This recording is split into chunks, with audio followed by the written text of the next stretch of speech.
All right, good people. We are rolling now, live and in action after a 2 week break. I know Week y'all. hiatus. We wilding. But listen, it's holiday season, and You know, schedules. You know, schedules, bye schedule. week.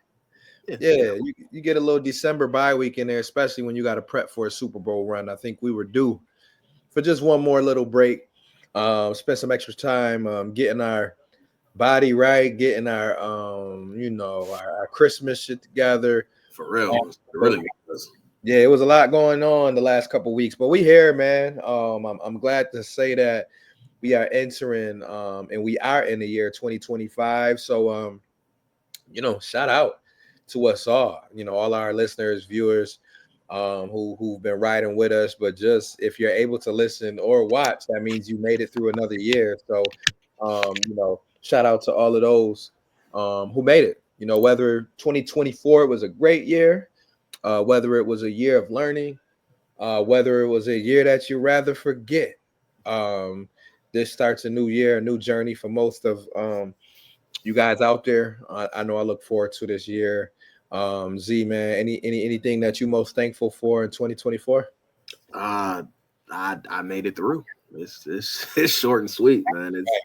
Yeah, It's a year that was a push, but yeah, we got through it, Lord willing, and we here to see 2025, brother. I was talking with I don't remember who I was talking to yesterday, but I'm like, yo, it's 2025, and going from year 99 to 2000 feels like yesterday, and that shit was 25 years ago now. So like, it's just crazy how that. your screen went away real Yeah, I quick. know. I'm Oh, I'm I'm switching up. It's just crazy how that works, man, and how fast that shit really goes, man. It's crazy. yeah, no, I agree. I think we all remember Y2K and being a young and whether you was at church or at home, you trying to navigate through a brand new year. And now we fast forward to this year and grown now, got our own families, whether we got kids or no kids, whatever the case may be. As we've mentioned before, I don't know if I got to enter you back in the room because now I see myself and I get spooked out when it's just me.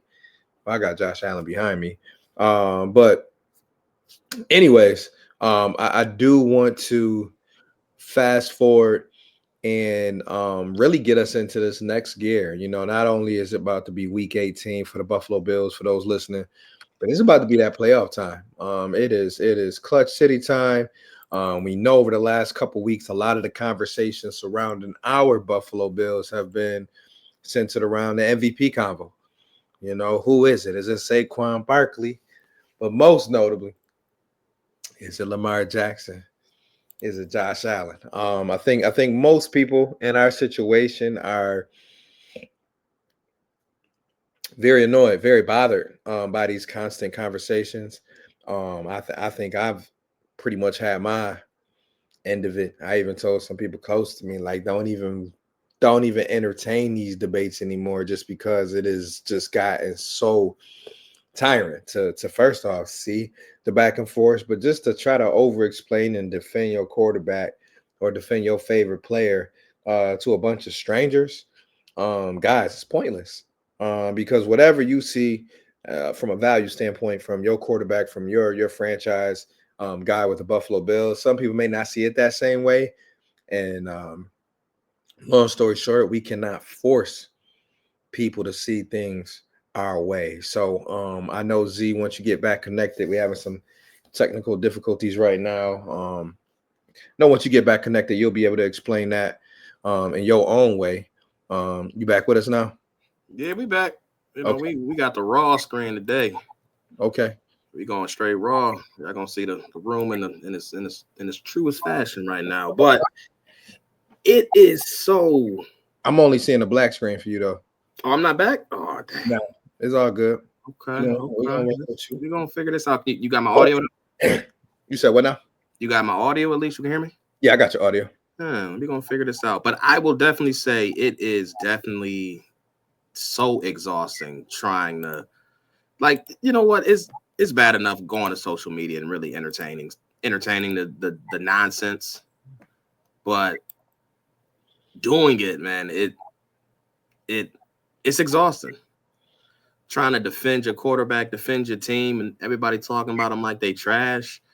But that goes both ways. Or even looking at Bills fans just disrespecting Lamar Jackson and acting like he trash. And it's like, yo, can y'all just take it for what it is? You got two amazing talents putting up two amazing seasons. You ain't got to shit on one to boost up your man's. Like it's weird energy to me, bro. Yeah, I think completely one of the biggest things that I've noticed is that, like you said, it's like you got to shit on the other guy to kind of uplift your man. And it's like, it really don't have to be that way. It really can be like, listen, if it was my vote, I vote for my guy. This is my quarterback. I see him being the most valuable guy in the league. And that's that. But I think that a lot of times, a lot of fan bases, we get into this mode where we feel like our word is the ultimate word, or the way we see things is the way everyone else is seeing them. And it's like, listen, part of fandom is truly being a big fan of your guy. All right, you back. But being a big fan of your guy and boosting your team, boosting your players at time. And I get it. When you got a guy like Josh having the year he's having, you like, all right, this got to be the year that he went MVP. This got to be the year. But then you turn around and you look on the other side and you see a guy with only 4 interceptions, 42 touchdowns, and his team balling, his team a Super Bowl contender. You like, God damn. Can this man have anything? And then you watch. Can I live? Because the thing that's crazy about it is over the course of his entire career so far, and Josh I'm speaking to, he has touchdown numbers that are wins that are higher than any quarterback in this stretch of games. Problem is for him, every season is somebody else always having a crazy year with him. So he's always, I think, worthy of the MVP. Yep. But there's other great players in this league too. Yeah. And it's not the end all be all. Like if he get it, great. But if he don't, like Lamar Jackson is balling too. Yeah. Shit, truth be told, if Joe Burrow had 2 more wins, bruh, he'd be number one, I'll say probably by far, because he's doing ridiculous stuff. So it's like, there's other good players in the league too. Our guy, I still think he is deserving. I think he should be MVP. Right. But it's not disrespectful if someone else feels differently. Because definitely not disrespectful when you're talking about Lamar. Yeah, he got the numbers. He's got the wins. He's putting up crazy. This is his best season by far. Right. And that's the thing that people got to remember. It's like, bro, outside of dealing with lunatic Ravens fans back and forth, them motherfuckers crazy. If you were to stand back and just say Lamar, Josh, Joe Burrow, Saquon Barkley, these your top 4 best performances all year. Now, I think the one thing that people forget to put in I think the thing that people forget to talk about when it comes to MVP is not who has the most valuable performance, right? It's not an offensive player of the year award. I think the term valuable has kind of gotten lost in this conversation because I think some people got it right. You listen to some reporters and they will say, like, listen, this is not the award for best statistical year. Most yards, most touchdowns. Most touchdowns, least amount of interceptions, all of that. That's not the award. It's, hey, if I take player X off this team, how good are they, right? And what does this person add by being healthy, by being on the field? Oh, you know what that person adds? 5 times being a division champ, winning 13, 14 games on a consistent basis. That's what that player adds to that team, no matter who's playing receiver, no matter who's the running back, no matter who's the right tackle, the guard, the center. This guy, number 17, has proven that no matter who you put around him, he can make some shit shake. We all remember what he did in his first couple years, and people forget those were his learning years. By year 3, even though he had a Stephon Diggs, he had a rookie Gabe Davis. He still had other young receivers on that line, not that line, but he still had other guys who were, pretty decent throughout the career. I mean, Cole Beasley not going to the Hall of Fame, John Brown not going to the Hall of Fame, but they had their best years with Josh Allen. And I think at the end of the day, MVP elevates those players around them. And again, if I remove Lamar, our Baltimore Ravens still win 8 to 9 games. I believe so. We saw them win with Snoop, with Huntley in there. But if I remove Josh Allen, my argument is that this Bills team probably wins 3 to 4. And that's just bottom line. If they got Trubisky in there playing games, they probably win no more than 4 to 5 games. I give McDermott maybe 3. The rest, yeah, we talking struggle on offense. Because if you hand the ball off to Cook 15, 25 times without Josh Allen, all them teams doing is just loading up the box. They ain't worried about no damn Trubisky. They ain't worried about no damn Mike White. So there's the value in Josh, and that's just my piece on it. Like I said, I figure we start off with that because we ain't recording a couple weeks, and I'm like, that's been the whole talk around the NFL. Yeah, and you know what's mad annoying to me? Like, I feel like, at least in my opinion, this is the first year I noticed where this is like a talking point every single week. Like before, it's like, yo, end of the season, I had a discussion, but the fact that every single week, who's in first now, who's the leader in the clubhouse, like this shouldn't be a discussion every single week. Like, bro, this is a year award. Let's put the whole season together, let that play out, and then have that discussion. But it's like, yo, with everybody having an opinion, all 15 of the different talking head shows on TV, you know, we got a podcast, but everybody else got a podcast too, talking about the same stuff. So like this, at this point, like I don't even give a damn who win. Like I'm just sick of having the conversation. I'm sick of hearing about the conversation. Like, yo, bro, I just wanted to be done, and I just want the Memphis to win the Super Bowl. Like, yeah, and that's it. Because look again. If Josh win the MVP and we lose in the divisional round, it means nothing. Yeah, you had a great season. Yes, you should be proud. Your O-line should be proud. Your receivers should be proud. Playoffs. But at the end of the day, what does that do for the Lombardi? Nothing. Right. So like, it should. I don't want. It's not irrelevant because it's definitely relevant.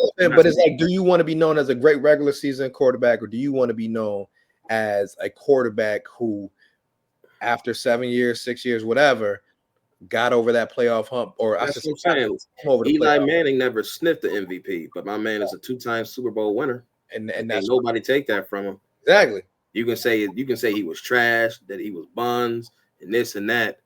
Any time he can do, throw the rings up. I got 2 of them bad boys. So that's the legacy changer right there. Right. They talking about MVP changes legacy. No, it don't. I mean, it adds a little something. Yeah, everybody. Oh, okay, 1-time MVP or 2-time MVP. Okay, cool. Former MVP Josh Allen. Yep. Right. Okay, cool. Guess what? I want to see Super Bowl. I want some rings. But on my last little tidbit about it, Josh beat the 2 best teams in the league and put up crazy numbers doing it. Exactly. So yeah, you lost to the Ravens. All right, cool. And what? Late September, early October. Yeah, and late September. You ain't lose to Lamar directly. I mean, in that game, that man threw the ball 16 times. Yep. 17 times. Like Derrick Henry that game. Right. Like it's not. That's what it is. Don't hold that much weight. You lost to the Raiders, to the Browns. You quickly ignore them. Yeah, you glaze over that. They'll drop a screenshot of the score between the Ravens and the Bills, but you lost to the Browns, bro. Right. It's like, oh, if we going back to September, let's talk about September. Yeah, that's how I feel. Like shit, if we gonna go 3 months back, let's talk about September, or we can go and talk about November or December, which is just weeks ago, where we beat the top dogs in the league. And guess what? Stopped the best team in the league from having a perfect season. Who did that? Oh yeah, that was at this point, bro. I want to see the Ravens in the divisional round at this point. Like, fuck all this talk. Oh yeah, honestly, that's what the script looking like. Yeah, I mean, like I would much rather, obviously, see an upset. I love to see Baltimore get knocked out, but if they don't get knocked out and everything happens the way we see it happening, come on over. Bills gonna have to go through it. Baltimore, Kansas City. Yeah, we good. I ain't worried about that. But here's the thing is, real quick, and I know we said we're gonna move on, but we're really gonna move on. We remember looking at that schedule this year, the regular season schedule, and we was like, we got a couple going. And then the fact that we sitting here 1 game away from winning 14 wins with the schedule that we saw that came out, that's crazy. Especially when we were looking at Detroit, Kansas City, and saying, you know what? All right, that's probably 2 losses there. Yeah, it is what it is. San Francisco. Yeah, San Francisco. It was Baltimore and Houston and Jets all back to back. That's probably at least 2 losses out of there. And we lost a couple of those early, but like when you look at where we at now in January, it's like, goddamn, this is at least a tested team, and that's all I wanted. I remember looking at the schedule. I said, man, listen, first off, let's just find a way to get in the playoffs. Second of all, at least we'll be tested. You know what I mean? We can't go in the playoffs being like, oh, Bills had a cake schedule, which some people want to still say, but it's like, was it a cake schedule if we play the Lions, Baltimore, Kansas City, Houston, the Rams? Like, people say it's a cake schedule because it wasn't no playoff teams in there. But I'm like, first of all, that's out of my control. Prior to the season, the schedule looked like crazy difficult. Strength of schedule wise, it's still up there. And at the end of the day, number 1 seed in the AFC, number 1 seed in the NFC. We beat them. So I don't want to hear nothing else. That's a fact. We're gonna move on though. Quick thoughts on the Jets game. I know I was there, probably why I'm kind of fake sick right now. Mm-hmm. Ain't no kinda.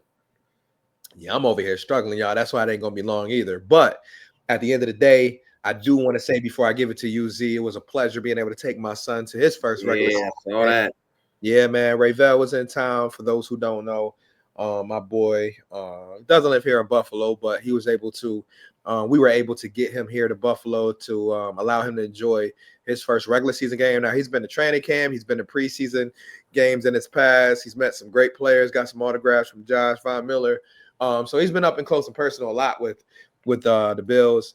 But I thought it was very important now that he's 15 to kind of get a real taste of kind of what it's like, you know, sitting in the section with a bunch of crazy fans. Now, obviously, the weather didn't start off ideal, but by the time game time rolled around, it was good.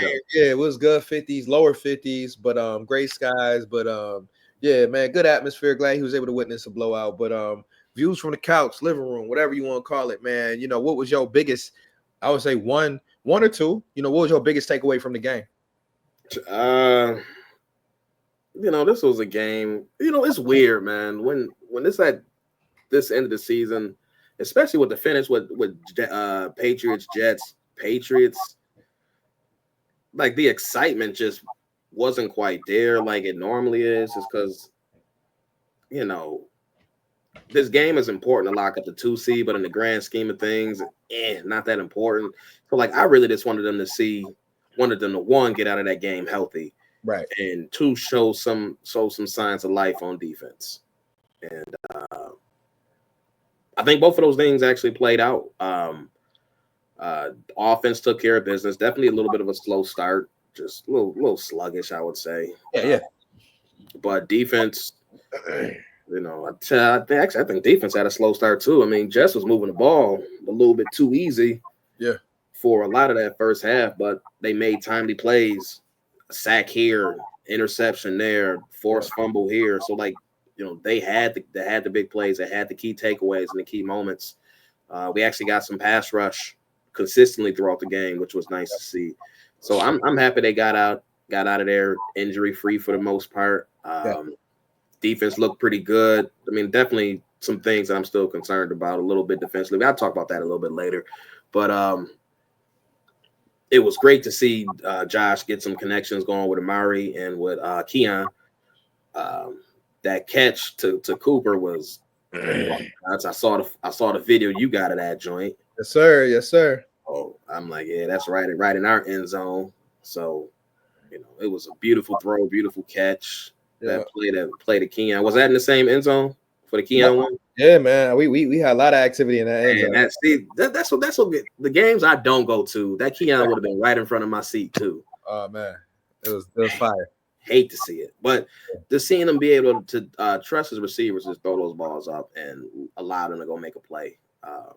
It was great to see a game where running game really wasn't doing nothing. So Josh made plays through the air. So it just shows that they can make plays when they need to. Seeing Tyrell Shavers get his off, little 69-yarder off the screen in his career, breaking for the touchdown. So that's crazy. You know, it was definitely some good stuff in that game for sure.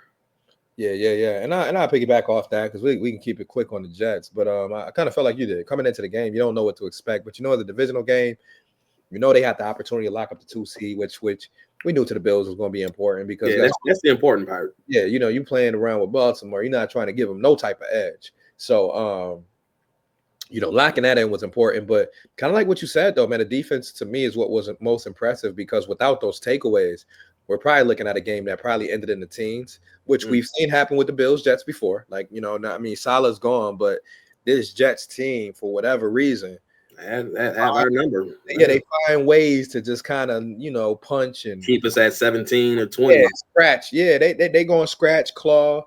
There's gonna be some damn, 15-yard penalties in there. It's gonna be some, barking back and forth. But credit to the defense, like you said, with the timely interceptions, timely fumbles.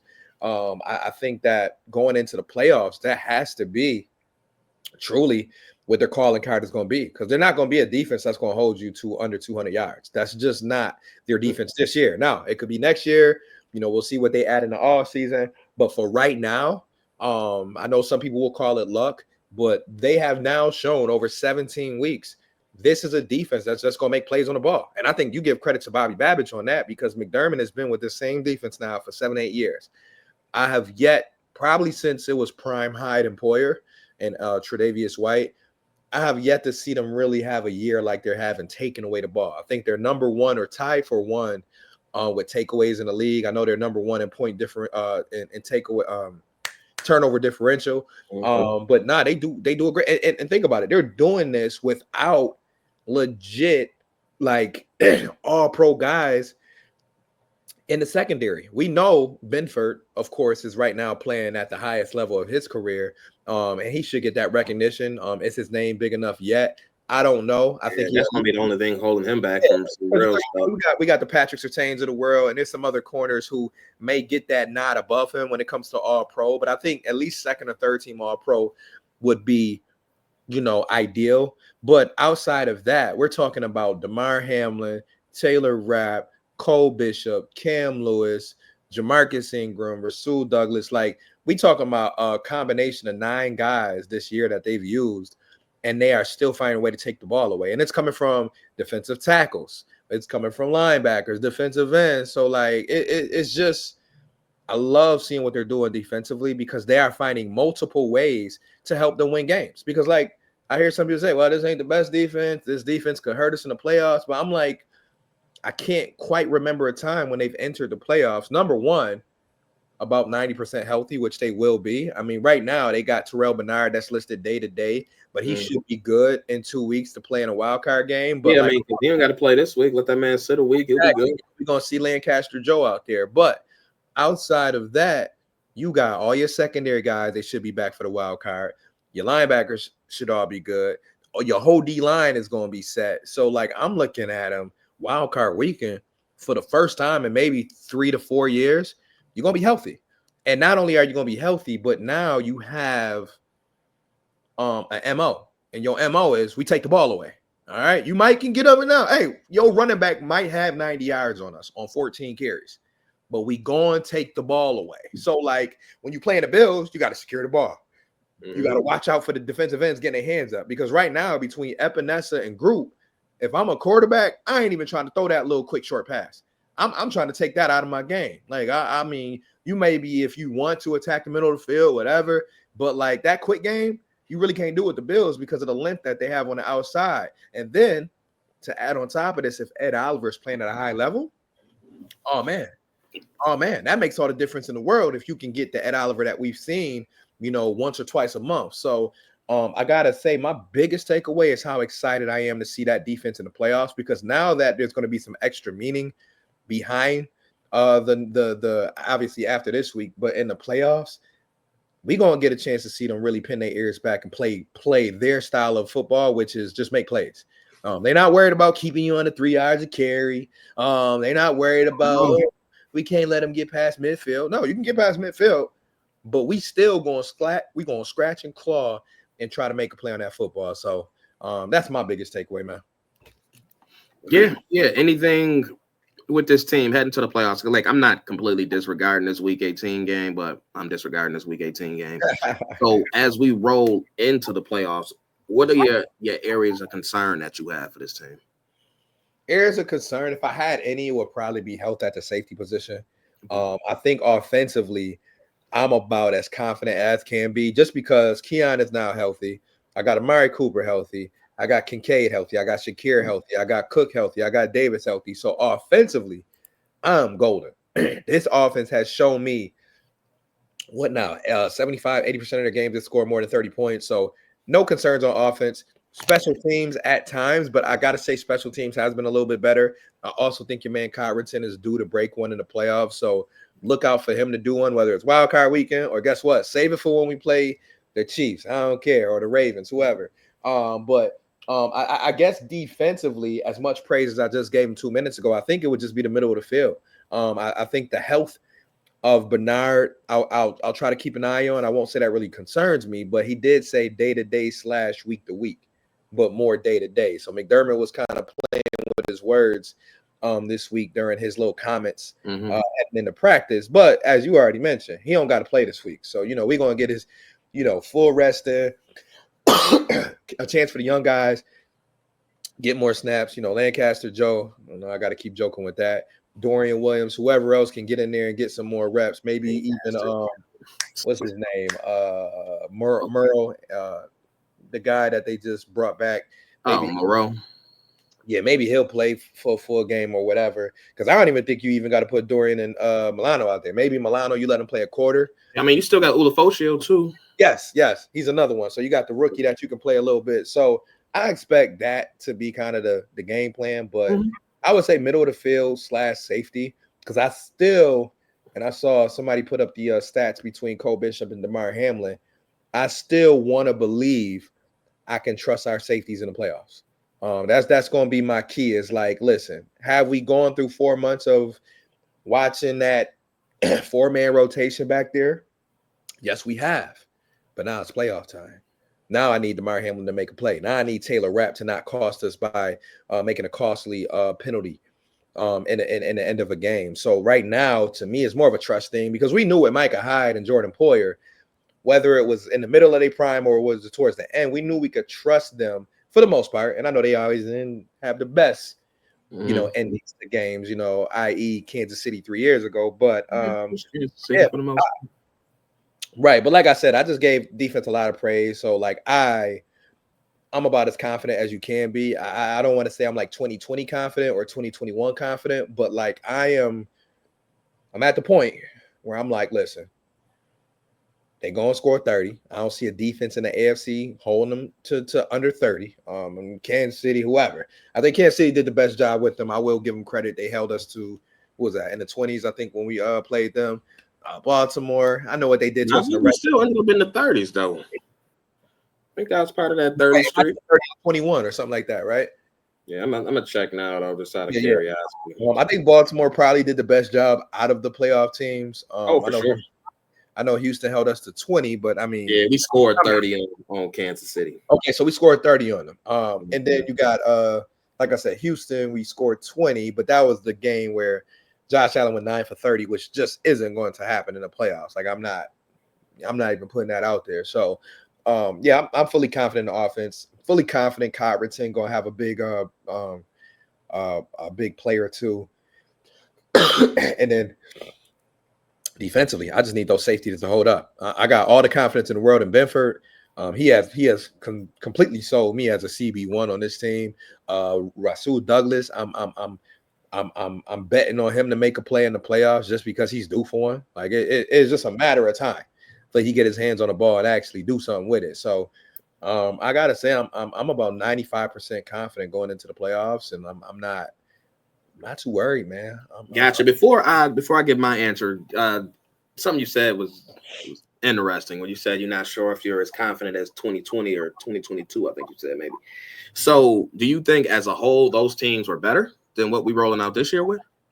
I think those teams just brought more star power and more trust going into the playoffs, because if you think about it, if you're going in there with a prime Micah Hyde, Jordan Poyer, Tre'Davious White, prime Matt Milano, prime Tremaine Edmonds, Ed Oliver, whoever you want to name from the D-line those years.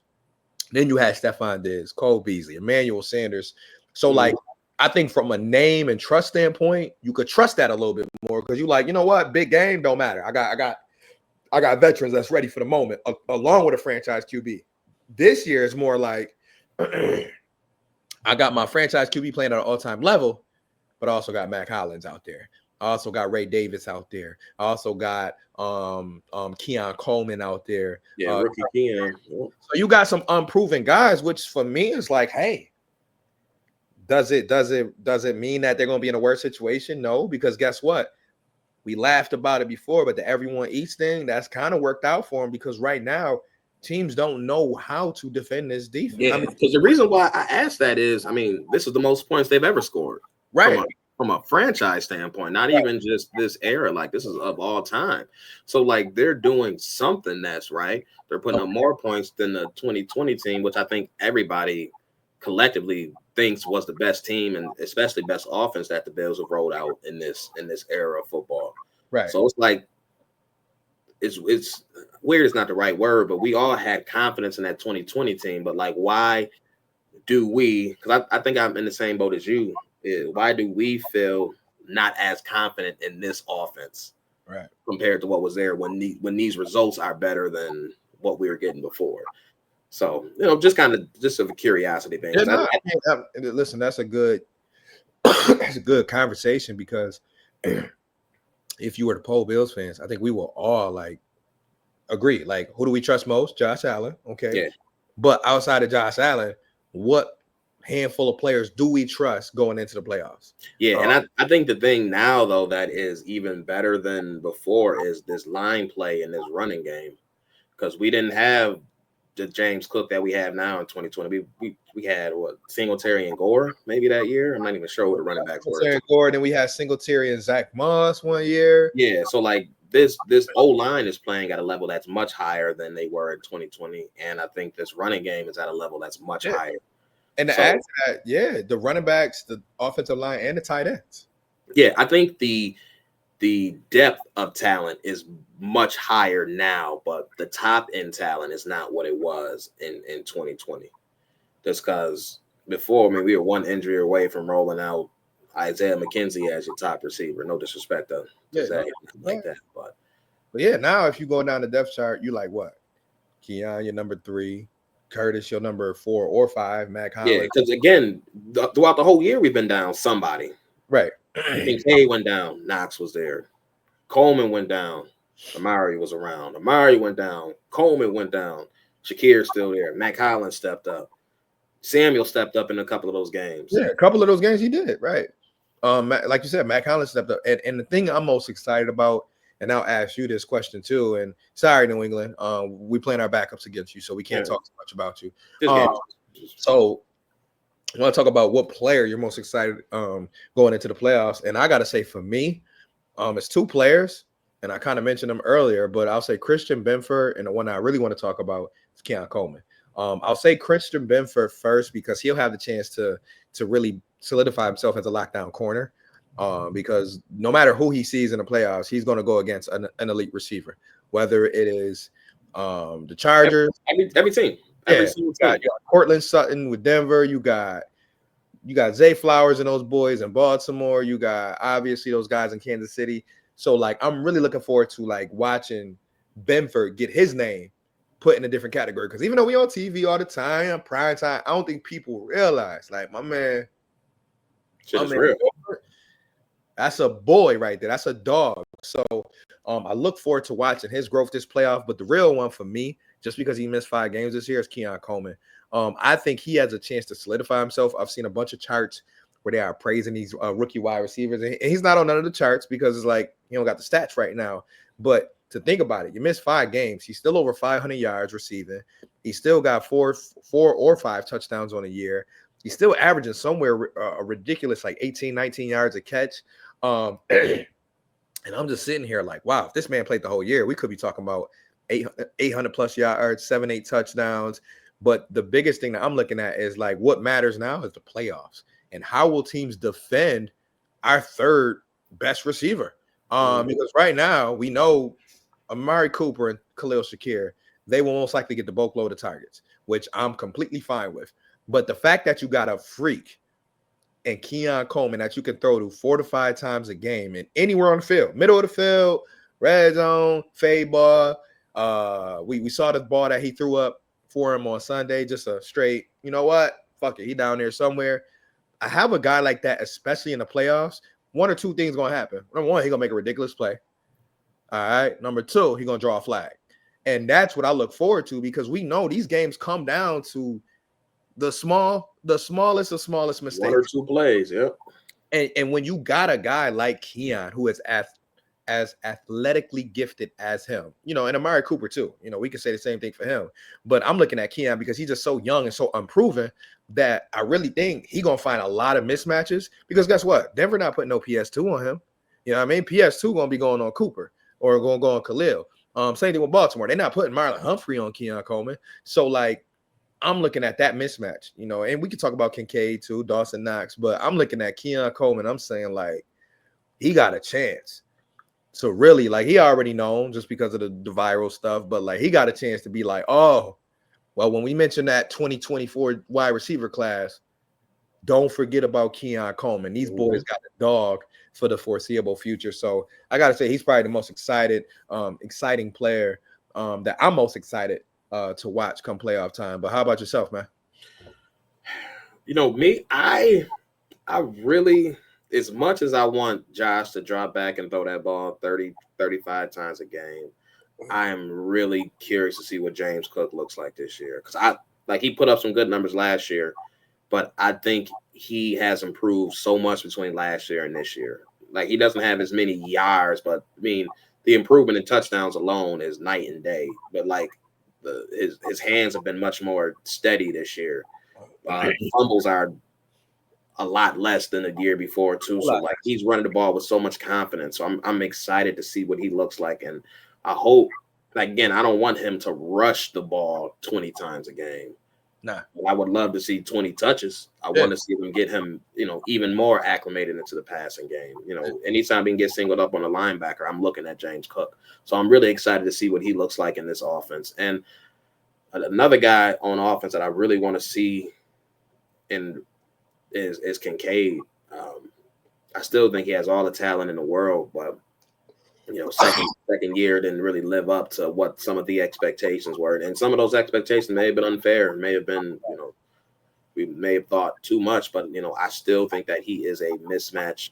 I feel like he's a weapon that still has been untapped. So those are two people that I really want to see, you know, eat in the playoffs. Defensively, man, I think this defense runs through Benford as that lockdown guy, but I still think none of that matters if the pressure is not there. Yep. Every year in the playoffs, our pressure is non-existent. So I need to see what these DNs do. Again, I mean, D tackles are important too, but Rousseau, Epinesa, Vaughn, Smoot, I'm looking directly at y'all. Yep. And I think this team can only go as far as they go defensively.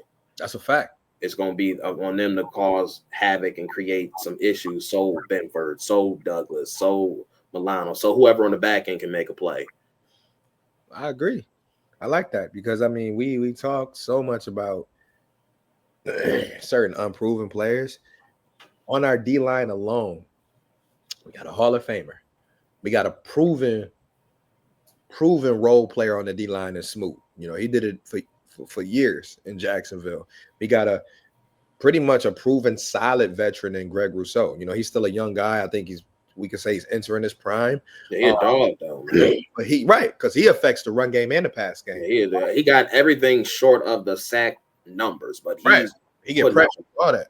The crazy high pressure rates, crazy high run grades. Like he is an all around, right? Probably one of the great defensive ends. Yeah, pound for pound, you could put him up there, top 5, all around defensive ends in the game. You know what I mean? Not just from a pass rusher standpoint, because we can talk about the guys who average 18, 19 sacks, but like who are the best at doing both? Who are the best at, like you said, creating pressures, tip balls, all of those things? Like Greg, I think outside of the real household names, obviously your Max Crosby's, your Myles Garrett's, your Parsons, your Watts.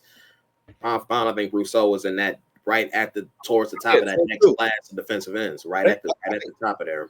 Yep, I got him right in that tier too, man. You just kind of said it. You got the tier 1 of 5 or 6 guys that everybody knows. Bosa, throw him in there. And then tier 2, I'm putting Greg Rousseau with the rest of those guys. You know what I mean? Well, whoever you want to throw in there. Buckner, if he's even consider on the DN anymore. But I'll add one to that, and we'll move off it to close this out. Ed Oliver, we talked about him earlier. Gotta show up. If he is playing at his ceiling, as the defense is completely different. We really talking Super Bowl, because what he can do in that middle, how quickly he can get off, the spin moves, the bull rushes, that can cause a Lamar to leak out early. That can cause a Pat to be thrown off just a little bit. And we about to play some good quarterbacks. You know what I mean? Yeah. Outside of maybe playing a rookie who's had a pretty good year in Bo Nix, so I don't want to take nothing away from him. There's no Skylar Thompson in this right. mix. I mean, you might have to face a Huntley if Miami finds a way to backpedal into the playoffs, but I'm not, whatever. But like you said, the AFC is stacked. Mm-hmm. So we need the D line to perform. We need Ed Oliver. We need Greg Rousseau, AJ Epinesa, who's had another 6+ sack year, to his credit. So really excited to see about that. I'm not going to go into a prediction for the actual game. I will say I do predict we win 14 games. I do predict that we do beat New England. I hope we lose. Even if we lose, I want to lose. I don't want them to get that first overall pick. No, let them win. Listen, man. Even if they do that first pick, I don't even think they're gonna know what to do with it. Whether they get Travis Hunter and wear his body down in 4 years, that's up to them. But we know they're not getting a quarterback. I just don't want them to be smart and actually get that first pick, trade down, get a shit ton of assets, and actually start their rebuilding process. That's you thinking that they probably still a smart organization, which right now I ain't got that faith in that organization. There's no Bill Belichick, there's no Tom Brady. Robert Kraft is damn near old as shit, so he damn near don't know what he's doing anymore. So hats off to them if they do get the 1 seed. If they don't, kudos.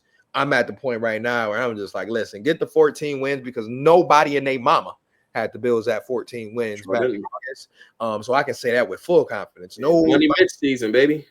I'm trying to see Frank Gore Jr. out there. Yeah, Frank Gore Jr. Get some of these young guys. I'm trying to get an AJ Hamler return. Yeah, I'm trying to get some more Cole Bishop snaps out there. Some more Javon. Yeah, some more Cole Bishop snaps. Kyer Elam reps. Like, we get some of these young guys, Andreessen out there.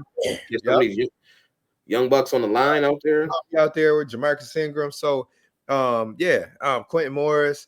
Yeah, like Curtis Samuel shake off some rust. Samuel, you know what I mean? Get him going. So, yeah, I'm prepared to obviously sit back, watch a boring game. I know it's probably boring, but just having that peace, I'll call it, of knowing, like, I ain't got to stress. I ain't got to worry about watching another game to see who number one, see if we're going to have to get into the playoffs like we had to do 7 years ago. But yeah, man, I'm excited. I'm excited for the playoffs. I think that this is going to be one of the better pools that we've seen top to bottom. I mean, we're already talking about Detroit possibly being a wild card team in the NFC. Yeah, I mean, the fact that 13-win team is going to be a 5 seed is crazy. Ain't no way around it, like guaranteed. Crazy. On the road. Crazy. You got the Rams being dangerous. You got Philly dangerous. Minnesota just probably the quietest good team I've seen in a while. Nothing flashy, but everything they do is good. Everything over there, 4,000 plus yards, just quiet as a mouse. Just like everything they do is good. Offensively, defensively, passing game, running game. Washington is balling. Like, it's listen. If Tampa get in there, they can be sneaky good. Like, out the Baker, man. So a lot of interesting stuff, man. We can't wait to get back with y'all next week, because we know we're gonna have obviously some real breakdowns to come for Super Wildcard Weekend. Hopefully this weather hold up. I can get back to 100% health, and we don't got to deal with no more BS. We know it's still coming, but no BS weather. But last question though, before we wrap up, what team would you want to see week 1 in the playoffs if you had your choice between Denver, Miami, and Cincinnati? Want to see probably Denver, only because they rolling in with the rookie quarterback. But I will say they do still present problems because their defense is very good. Top notch. Yeah, I will give them credit for that. I already mentioned PS2, but their defenses, that will put us to the test, because that would be like, okay, everybody eats. All right, cool. Can everybody get open? That's going to be rule number one. But I think that'll be a game where you definitely going to rely on James Cook, get your tight ends involved. That can't be a game where you just say, all right, Josh, throw 40 times. Like, that's not going to be that type of game. So Denver would definitely challenge us.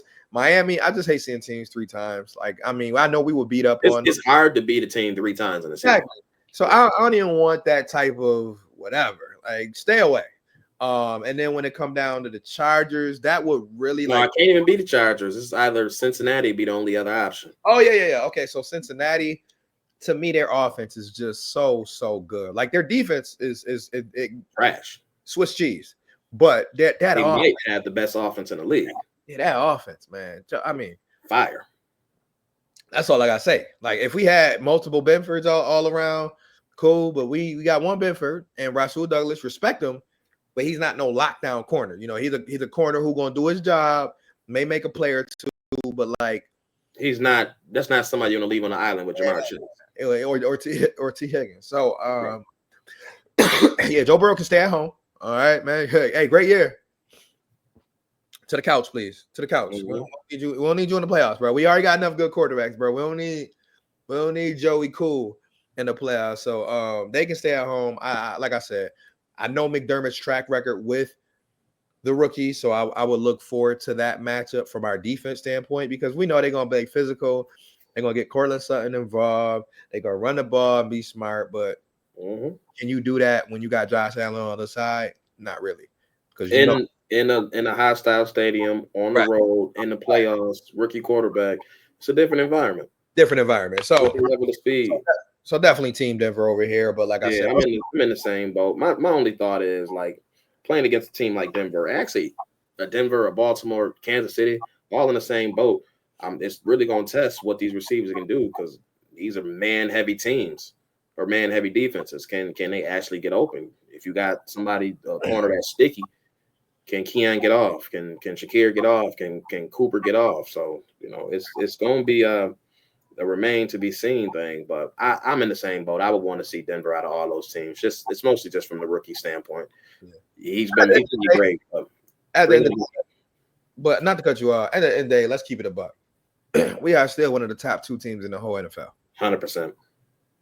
So we I wouldn't expect to lose at either 3 of those teams. Right. Even Cincinnati. Like I wouldn't expect to lose. Yeah, it might be a shootout, but like I expect the defense once again at some point to make a stop when you need to. Just make a stop when you need to, because we know they're gonna come in there throwing the ball. Like that's one thing you can say about Cincinnati. I know they try to run it with Brown in there, and they'll give him the ball sometimes. Burrow throwing that ball up 50 times a game. Exactly.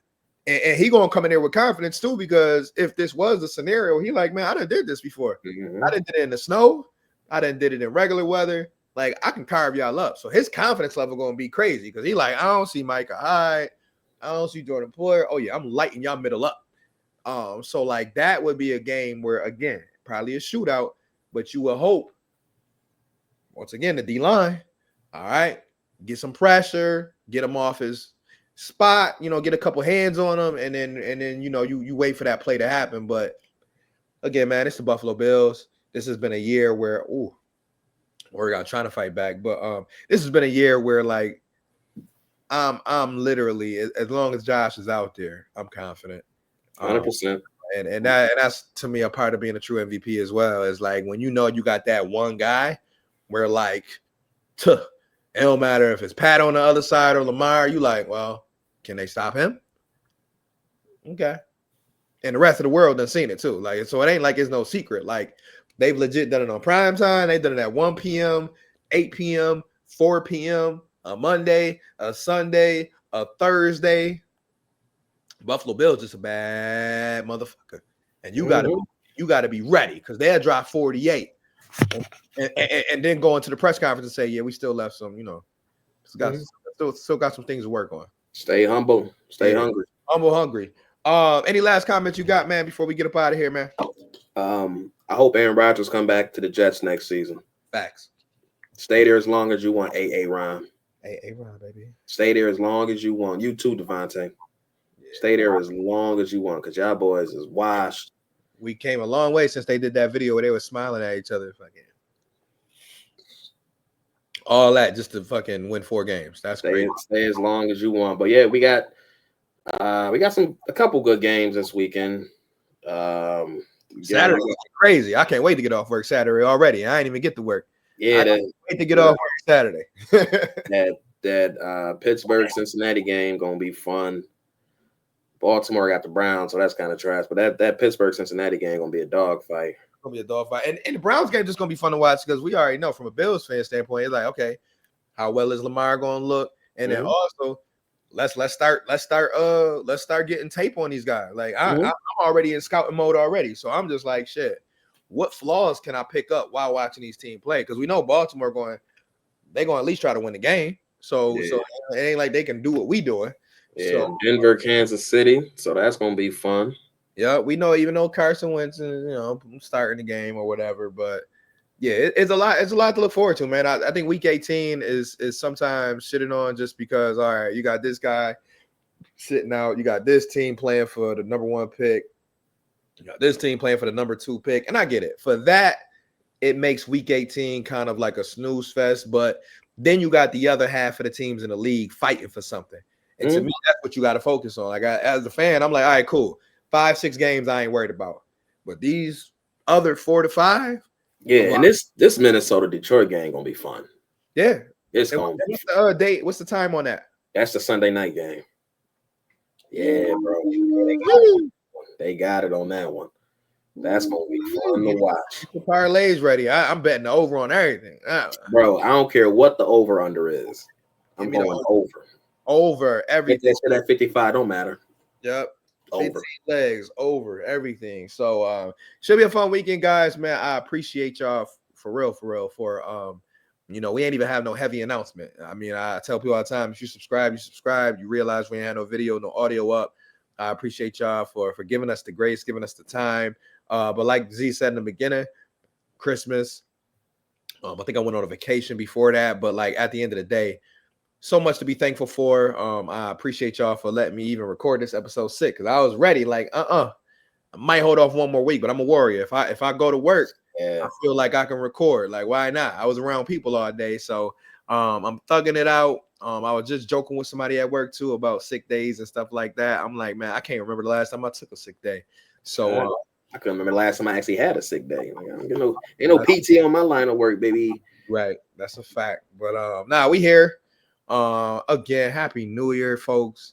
Whatever your resolution is, man, I pray that you you receive those blessings. But remember, a part of those goals that you set for yourself, you do have to go after them. That's a reminder to myself. That's a reminder to my man Z, but that's a reminder to everybody out there. Like, don't just set goals. Don't talk about it, be about it. It's good to say them out loud because I do believe that, like, a lot of things, if you speak life into it, if you speak it out loud, you can speak things into existence, but you just can't speak about it. Do the shit. I think that was the biggest thing I took away from my last year was that, you know what? I didn't make a whole lot of announcements. I still believe half of the people who close to me don't even know where I work now. And that's a good thing because I wasn't trying to tell people my title, wasn't trying to tell people what moves I was making. I just did them. Half the time people saw me on Instagram, oh shit, you there? All right, cool. Damn. All right. I'm not making no announcements. And that's how we should all move. It's like, get to where you're going, set new goals for yourself. If you were not pleased with your December, if you were not pleased with your 2024, this is a new chance that you get, a new opportunity, and a quick rest in peace and a quick hug to those out in New Orleans. Obviously, I was asleep by the time this happened, but I woke up to seeing that. So our love and our condolences go to the families out there in New Orleans with the fatal incident that happened out there with just a craziness, man. Crazy act. I'll just call it that. That took place out there on Bourbon. So anything else you want to hit him with, man? My fault. No, man, we good. You touched on everything, man. Anybody who can hear the sound of my voice, man, I just pray that y'all have a prosperous and safe year, man. I hope y'all get everything you hoped and dreamed of, and just I'm just hoping we all here to see 2026 when it roll around. So just blessings, everybody.